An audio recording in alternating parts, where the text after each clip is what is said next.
वरहमतुल्लाहि वबरकातुहू। आज मैं उस्मान मोहम्मद ख़ान आप तमाम के बीच ऑनलाइन आया हूँ। अपने कुछ ख़यालात आपसे शेयर करूँ और हमारे सर के ताज उलमाए दीन जो कल चीफ मिनिस्टर ऑफ तेलंगाना से मुलाकात के लिए जा रहे हैं, उनको चंद सवालात पूछने के लिए याद दिलाऊं। सबसे पहले मैं तमाम लोगों का शुक्रिया अदा करता हूँ, जिसमें ख़वातीन हैं, बूढ़े बुज़ुर्ग बच्चे सब लोग हैं जिनने इस बाजियाबी मसाजिद और सेक्रेटरीट के लिए आगे बढ़ा और इसमें काम करे। सबसे पहले मैं जॉइंट जेएसी के मुश्ताक मलिक साहब का और उनकी तमाम टीम का तहे दिल से शुक्रिया अदा करता हूँ, जिन्होंने 1 मिलियन सिग्नेचर मुहिम का आगाज़ किया और अवाम को बेदार किया कि सेक्रेटरीट के 2 मसाजिदों को शहीद कर दिया गया। और मैं अमजदुल्ला खान साहब का शुक्रिया अदा करूँगा, जिन्होंने काफ़ी आवाज़ उठाई। मैं मोहम्मद अली शब्बीर साहब का शुक्रिया अदा करूँगा, उन्होंने सबसे पहले अपने घर पे काला सियाह झंडा लगाकर एक 30,000 सियाह झंडे पूरे तेलंगाना में डिस्ट्रिक्ट पे लगाए। और मैं मतीन शरीफ साहब का शुक्रिया अदा करूंगा, जिन्होंने स्टिगर की मुहिम निकाला। और मैं पीर शब्बीर साहब का शुक्रिया अदा करूंगा, उन्होंने जेल भरने के लिए और सीएम को वार्निंग दी। और मैं ख्वाजा बिलाल साहब का शुक्रिया अदा करूंगा, जो हाई कोर्ट से लेके सुप्रीम कोर्ट तक इस मसाजिदों के लिए आगे निकले। मैं टीआरएस के एक बड़े मुजाहिद है खमरुल हक साहब, वो रनिंग सियासत की पार्टी को छोड़कर भी मसाजिदों के लिए आगे आए। मैं तहे दिल से उनका शुक्रिया अदा करूंगा।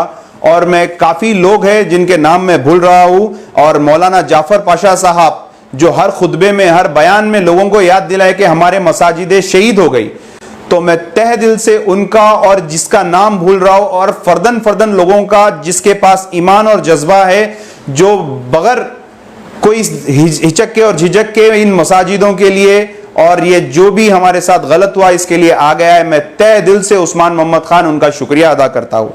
अब मैं आता हूं हमारे उलमाए दीन पर। उलमाए दीन हमारे सर का ताज होती है और उलमाए दीन वारिसुल अंबिया होती है। अब कोई नबी आने वाले नहीं है, खातमुन नबी मोहम्मद मुस्तफ़ा सल्लल्लाहु अलैहि वसल्लम हमारे आखिरी नबी है। और अंबियाओं की जो विरासत होती है वो उलमाए होती है, और उलमाओं को उनकी बराबरी कोई नहीं कर सकते हैं। मगर आज हमारे उलमाओं को, खास तौर से तेलंगाना के उलमाओं को, बच्चे बिरयानी खाने जा रहे हैं, फलां जा रहे हैं, ये जा रहे हैं, बहुत तकलीफ हो रही है। क्योंकि उलमाओं का दर्जा, उलमाओं का रुतबा ऐसा है कि हम आपके पीछे रहते हैं। आप जब खुतबा देते हैं, आप कुछ बोलते हैं तो हम आपकी आवाज पे लब्बैक बोलते हैं। तो ये तमाम चीजों का मैं आप लोगों को इसीलिए जिक्र कर रहा हूं। आप लोग जिससे कल मुलाकात करने के लिए जा रहे हैं, वो शख्स है जो मुसलमानों के वोट से जीतकर हुकूमत में आया है, के चंद्रशेखर राव, जो इस तेलंगाना स्टेट का चीफ मिनिस्टर है। उन्होंने, याद रखिए आप लोग, उनसे चंद सवालात करना है, लेकिन पहले उन्हों कौन है मैं आप लोगों को इंट्रोडक्शन इसीलिए दे रहा हूं ताकि याददाश्त हमारी थोड़ा ताजा हो जाए। उन्होंने आर्टिकल 370 में सबसे पहले बढ़ चढ़कर हिस्सा लिए। ट्रिपल तलाक में साथ देने वाले हमारे के चंद्रशेखर राव साहब है। बीजेपी के ऑल इंडिया के जो हमारे प्रेसिडेंट का इलेक्शन हुआ था, उसमें भी आपने बीजेपी को वोट किया, रामनाथ कोविंद को वोट किया।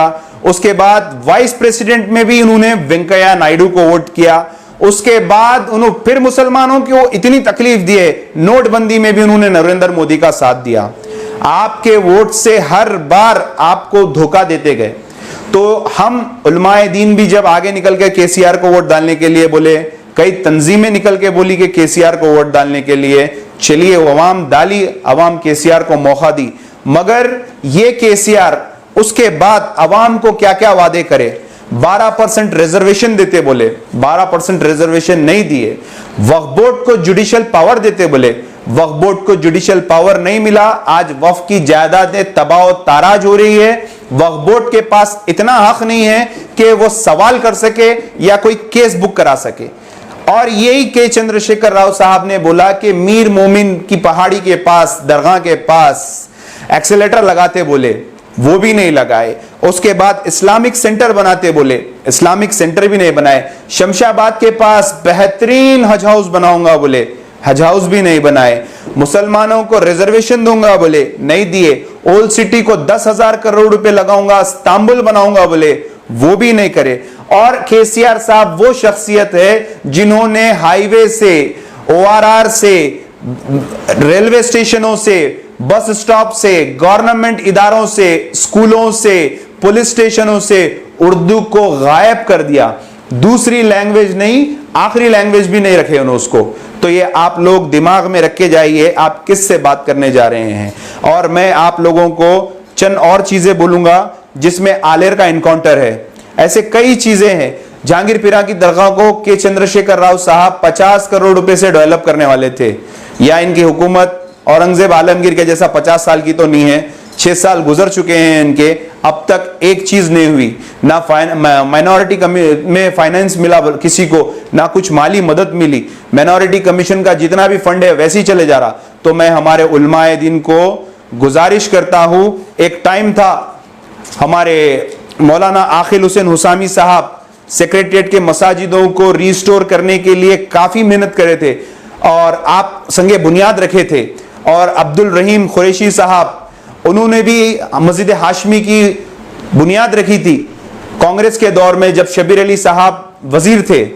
तो मैं आपको इसीलिए याद दिला रहा हूं कि आज कोई मसाजिदों के लिए बात नहीं कर रहा है। अब मेरी बात को थोड़ा तवज्जो फरमाइए। आप जब चीफ मिनिस्टर के पास जाएंगे तो आप खुद बात करेंगे, ना कि असदुद्दीन ओवैसी बात करेंगे और आप लोग बैठ के सुनेंगे। आप हमारे सर का ताज है, आपको हम फॉलो करते हैं और आप पे एतमाद करते हैं, क्योंकि लोग सवाल उठा रहे हैं। आप जाएंगे फिर बिरयानी खा के आएंगे।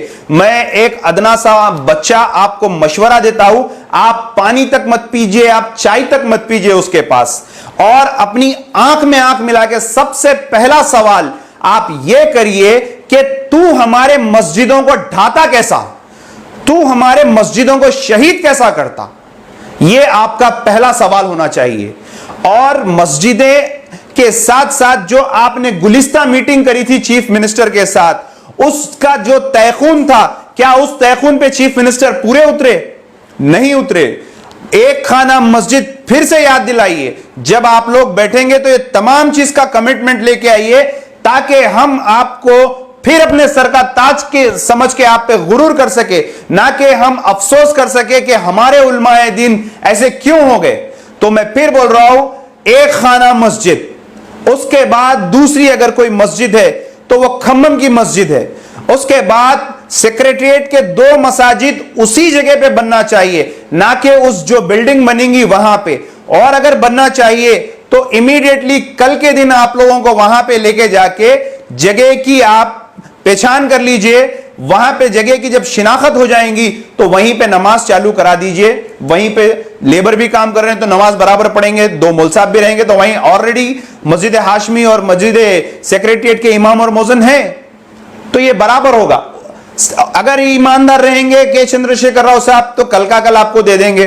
उसके बाद जिल्ललगुड़े में मस्जिद गई, खबरस्तान गया, शमशाबाद के पास ये वाक़े बता दे रहा हूं मैं, कोई गलत बात नहीं है। लोग अभी कंफ्यूज है, ऐसा हो रहा था। आप आज जाके देख सकते हैं उस मस्जिद के पास 35 फीट 55 फीट खबरस्तान में खबरों पे लिखा हुआ है इतने फीट यहां से कटिंग करो। वहां के लोग भी बयान दे चुके हैं, वहां पे मैं खुद भी जाके आया। उसके बाद वक्फ बोर्ड इसकी तस्दीक कर एक लेटर भी दे दी कंसर्न डिपार्टमेंट्स को, RNB को दे दी, वहां के तमाम डिपार्टमेंट्स को दे दी, सबको दे दी, पुलिस स्टेशन को दे दी, जो जो कंसर्न थे उन सबको दे दी। क्या हुकूमत के चंद्रशेखर राव को नहीं मालूम है एयरपोर्ट की मेन रोड के बाद मस्जिद को शहीद कर रही? ये हुकूमत के अगर इल्म में नहीं है तो फिर किसके इल्म में है? आप लोग तमाम वो बातें करिए जिससे अवाम मुतमईन हो। अवाम की नजर आज आप लोगों के ऊपर है। एक चीफ मिनिस्टर आज 2 महीने करीब हो गए, आज तक आप लोगों को टाइम नहीं दिया मिलने का। देखा गया तो हकीकत में मुश्ताक मलिक की एक बात बहुत अच्छी दिखी मेरे को, जो उन्होंने कहा था कि हम चीफ मिनिस्टर से मुलाकात नहीं करेंगे। जो मस्जिदों को शहीद करने वाला है, जो फिरौनियत पे उतरा हुआ है, जो मस्जिदों को, आशुरखानों को, मंदिरों को ढाते जा रहा है, क्या हम उससे मुलाकात करेंगे? क्या वो हालत मुलाकात में रहेगा जब हमारे उलमाए दीन जाएंगे? तो मैं आप लोगों से रिक्वेस्ट कर रहा हूं, no biryani, no tea, no coffee, no पानी। ये चीजों पे आप लोग थोड़ा गौर करिए। तमाम दुनिया के मुसलमानों की नजर आप लोगों के ऊपर है। आप लोग आंख में आंख डालकर केसीआर से बात करिए और यह बात करिए कि ये तमाम सवालात, और एक आप लोगों को मैं छोटा सा अदना सा एक मशवरा दे रहा हूं, आप लोग जब केसीआर के पास जाएंगे तो बराबर लाइव पे आके बात करिए, ना कि आप लोग क्या बात करें नहीं मालूम, बाहर निकल के आप प्रेस कॉन्फ्रेंस देंगे या बाहर निकल के आपको जो लेके जाएंगे जनाब वो प्रेस कॉन्फ्रेंस देंगे, तो हम मुतमईन नहीं होंगे। क्योंकि केसीआर कई बार वादा कर चुके हैं। एक खाने का वादा होकर 1.5 साल हो गया। हज हाउस का जितने में आपको वादे बोला 12% के वक्फ बोर्ड के जुडिशियल पावर, ये सब उनके वादे थे। इमीडिएटली आज आप लोग जाएंगे, कल वहां पे आपको इंस्पेक्शन करा के मस्जिद की नमाज चालू हो जाना चाहिए, वरना ये लोग जीएचएमसी इलेक्शन के लिए आप लोगों को ऐसे ही टालेंगे। फिर हमारे जो आप लोगों की हिमायत, आपको जो लेके जा रहे हैं, फिर वो अपना अलायंस तोड़ेंगे। 25 नमूने होंगे, 25 चीजें होंगे।